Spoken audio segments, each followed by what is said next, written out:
Live.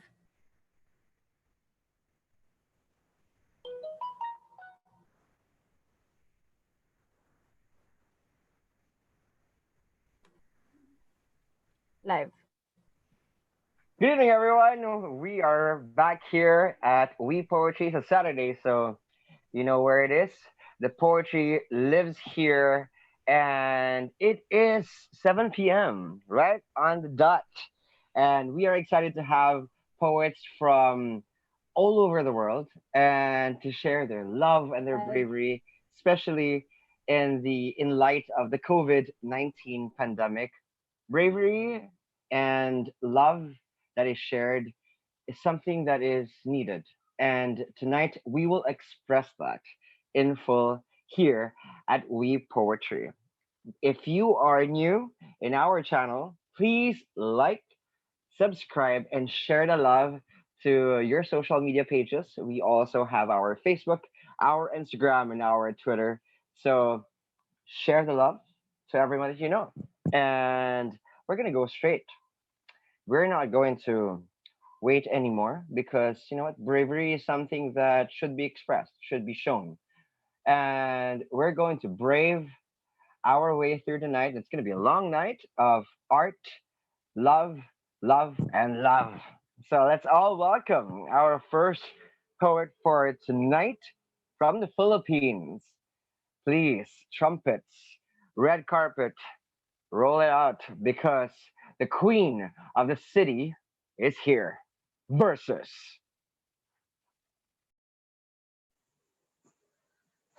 Hi. So, hi everybody. So this is my piece called Beacon, and I wrote this since last year. This is a song, but this is gonna be a poetic style for tonight. So to open the night up, I'm gonna open it with Beacon. So I hope you like it. Spend a night alone with a pen in my hand. Couldn't sleep even if I tried to. Spend a night alone with the thoughts in my head overflowing outside of the window. Things aren't better in my home. My life ain't a movie scene. Nobody has the time to save me. My friends don't understand the need for fame and my demands. I'd rather be a star than be with a lover. Oh, when I was drowning at the deep end, I was my shining beacon. I'm the one who saved myself from the sea. Oh, when I was stranded at the ocean, I swam with my emotions. Now I didn't need your company. I never need it again.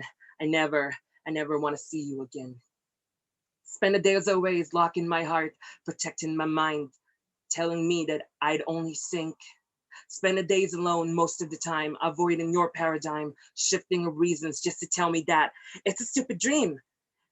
And but you know what? Without